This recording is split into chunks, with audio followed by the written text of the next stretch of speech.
এনেকুৱা ধৰণৰ এটা ৰাস্তা আছে, সেই ৰাস্তাটো মানে বৰষুণ পৰিলে মানে কোনো মানে গাড়ীটো বাদে দিয়ক, এজন মানুহ আহিব নোৱাৰে। মই যেনে তেনেকৈ মানে যাই কিনে আহিছোঁ, মানুহটো মানে গাড়ীটো বাদে দিয়ক, এজন মানুহ আহিব নোৱাৰে, এনেকুৱা পৰিস্থিতি মানে চলি আছে ইয়াতে।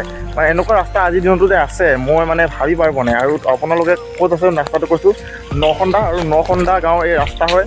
ৰাস্তাটো মানে এনেকুৱা অৱস্থা পাতি বেয়া, আপোনালোকক দেখাই দিছোঁ, এনেকুৱা অৱস্থা পাতি বেয়া নহয়। আপোনালোকে মোক ভিডিঅ' চাই কিনে কওকচোন কেনেকুৱা মানে। ভিডিঅ'টো আপোনাক কৈছোঁ মানে যিমান পাৰে তিমান শ্বেয়াৰ কৰিব, মানে যিমান পাৰে তিমানে শ্বেয়াৰ কৰিব মানে ভিডিঅ'টো। এনে কোনো বিশেষ নাই নহয়, বৰষুণ পৰিলে মানে গোটেই ৰাস্তা মানে বেয়া হৈ যায়। আৰু বৰষুণ যেতিয়া মানে পৰে গোটেই ৰাস্তাত মানে মানুহ আহিব নোৱাৰা হৈ যায়। মানে এইখিনি ৰাস্তাই অলপ ভাল আছে, মানে এইখিনি ৰাস্তাই মানে এইখিনি পথাৰৰ ৰাস্তা যে এইখিনি অলপ ভাল আছে। কিন্তু এইখিনিৰ পৰা আমাৰ ঘৰ তাল আছে বাৰু, এইখিনি অলপ ৰাস্তাটো অলপ ভাল আছে। আৰু সেইফালে গ'লে তোমাৰ আজাতলিৰ পৰা মানে এই শিৱ থান এখন আছে, এইখিনিতে শিৱ থানখনৰ পৰা মানে এতিয়া মানে সেইফালে পৰা ডাইৰেক্ট তাল নখন্দা তোমাৰ য'তে ৰাস্তা মানে ভাল কৰা নাই, তোমাৰ অলপমান আছে কোচগাঁৱত অলপমান ভাল ৰাস্তা, বাকীখিনি মানে চব